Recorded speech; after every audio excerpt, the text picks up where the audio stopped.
SS লার্নভার্স চ্যানেলে সকলকে স্বাগত জানাই। ইন্ডিয়ান রেলওয়েজ আবার সকলের জন্য নিয়ে এসেছে খুশির খবর। বিশাল নিয়োগ হতে চলেছে এবার ইন্ডিয়ান রেলওয়েতে। তাই যারা ইন্ডিয়ান রেলওয়েতে জব পেতে চাও তারা অবশ্যই ভিডিওটি প্রথম থেকে শেষ পর্যন্ত দেখতে থাকো। আজকের এই ভিডিওতে একটি শর্ট নোটিফিকেশান নিয়ে আলোচনা করব, যেটি ইন্ডিয়ান রেলওয়ে তরফ থেকে দেওয়া হয়েছে। তো এখানে দেখো যে নোটিশটি দেওয়া হয়েছে, সেই নোটিশে বলা হয়েছে যে ওপেনিং ডেট যেটি অর্থাৎ ফর্ম ফিল আপ শুরু হবে সেটি হচ্ছে 15/5/2026 এই তারিখে কিন্তু শুরু হবে ফর্ম ফিল আপ, এবং ফর্ম ফিল আপের ডেট যেটি শেষ হয়ে যাবে সেটি হচ্ছে 14/6/2026 এই ডেটে ফর্ম ফিল আপ শেষ হবে। তো এবারে দেখো যে এই পোস্ট যেটি আছে, এই পোস্টের ক্ষেত্রে যে নাম দেওয়া রয়েছে, পোস্টের নাম সেটি হচ্ছে অ্যাসিস্ট্যান্ট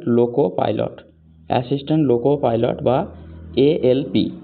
তো এখানে যে পে লেভেল রয়েছে, pay level as per 7 CPC সেটি কিন্তু বলা হয়েছে, এই হিসাবে মাইনে দেওয়া হবে। আরও একটি বিষয় হচ্ছে দেখো যে এক্ষেত্রে যে ইনিশিয়াল পে কিন্তু রয়েছে 19,900 টাকা। 19,900 টাকা কিন্তু ইনিশিয়াল পে রয়েছে। পোস্ট ওয়াইজ যে এডুকেশনাল কোয়ালিফিকেশান সেটি অলরেডি যে CEN এর যে ডিটেলস নোটিফিকেশান থাকে সেখানে ওটি বর্ণনা করা হবে পরবর্তীতে। এটি যেহেতু শর্ট নোটিফিকেশান দেওয়া হয়েছে, অর্থাৎ ইন্ডিয়ান রেলওয়ের তরফ থেকে এটি কিন্তু দেওয়া হয়েছে প্রথম। তাই দেখো এখানে এজ যেটি দরকার সেক্ষেত্রে হচ্ছে 18 থেকে 30 বছর। এটি হচ্ছে 18 থেকে 30 বছর জেনারেলদের ক্ষেত্রে, এবং SC ST OBCদের জন্য কিন্তু আলাদা ছাড় রয়েছে। টোটাল ভ্যাকান্সির ক্ষেত্রে আমরা যদি দেখি, দেখো যে টোটাল ভ্যাকান্সি রয়েছে 11,127। এটি কিন্তু টোটাল ভ্যাকান্সি, অর্থাৎ অ্যাসিস্ট্যান্ট লোকো পাইলটের জন্য 11,127 কিন্তু বিশাল পরিমাণে ভ্যাকেন্সি। তাই যারা অ্যাপ্লাই করবে তারা অবশ্যই পোস্টগুলি দেখে নিয়ে অ্যাপ্লাই করবে। তো এখানে আরও বেশ কিছু বিষয় তোমরা দেখো যে এখানে বেশ কিছু বিষয় দেওয়া রয়েছে, কীভাবে ফর্ম ফিল আপ করবে, কোন জিনিস দিতে হবে সেটি দেখে নাও। যে ক্যান্ডিডেট আর অ্যাডভাইস টু, এখানে দেখো যে 1 নম্বর দেওয়া আছে, advise to verify their primary details using Aadhaar card দরকার during filling the online application. যখন তোমরা অ্যাপ্লিকেশন করবে তখন অবশ্যই আধার কার্ড দিয়ে ফর্ম ফিল আপটি করবে, যাতে কোনো রকমের ভুল না হয়।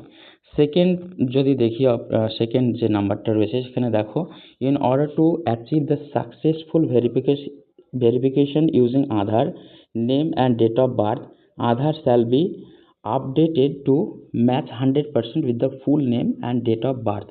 অর্থাৎ আধার কার্ড কিন্তু আপডেটেড হতে হবে, যাতে করে ফুল নেম এবং ডেট অফ বার্থ এগুলি যাতে ক্লাস 10-এর যে সার্টিফিকেট রয়েছে সেখানে যেন মিলে যায়, এটি কিন্তু নজরে রাখতে হবে।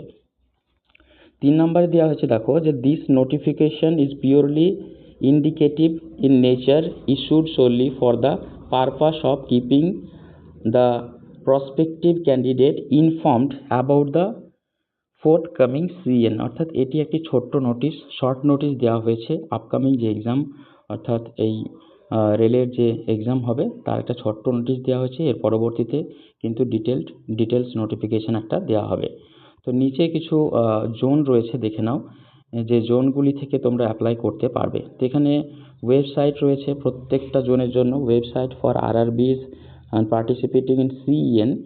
তো এখানে বেশ কিছু জোন রয়েছে, আহমেদাবাদের জন্য জোন রয়েছে। যারা যে জোনে অ্যাপ্লাই করবে তারা অবশ্যই এই লিঙ্কগুলিতে ক্লিক করে অ্যাপ্লাই করতে পারবে। আজমের রয়েছে, বেঙ্গালুরু আছে, ভোপাল, ভুবনেশ্বর, বিলাসপুর, চণ্ডীগড়, চেন্নাই, গোরখপুর, গুয়াহাটি, জম্মু অ্যান্ড শ্রীনগর, কলকাতা। যারা কলকাতা জোনে অ্যাপ্লাই করবে তারা অবশ্যই এই জোন থেকে ক্লিক করে, অর্থাৎ এই যে লিঙ্ক রয়েছে এখানে এটি থেকে ক্লিক করে তোমরা পারবে অ্যাপ্লাই করতে। মালদা জোন রয়েছে, মুম্বাই, মুজফ্ফরপুর, পাটনা, প্রয়াগরাজ, রাঁচি, এই সমস্ত যে জোন আছে সেগুলো থেকে তোমরা অ্যাপ্লাই করতে পারবে। তাছাড়াও রয়েছে সেকেন্দ্রাবাদ, শিলিগুড়ি আর তিরুবনন্তপুরম। এই সমস্ত জোনগুলিতে যারা অ্যাপ্লাই করবে তারা অবশ্যই এই সমস্ত লিঙ্কগুলিতে ক্লিক করে তোমরা অ্যাপ্লাই করে নিতে পারবে। তো এই ছিল শর্ট নোটিশ যেটি ইন্ডিয়ান রেলওয়ের তরফ থেকে পাবলিশ করা হয়েছে। তাই ভিডিওটি প্রথম থেকে শেষ পর্যন্ত যারা দেখেছো তাদের অনেক অনেক ধন্যবাদ।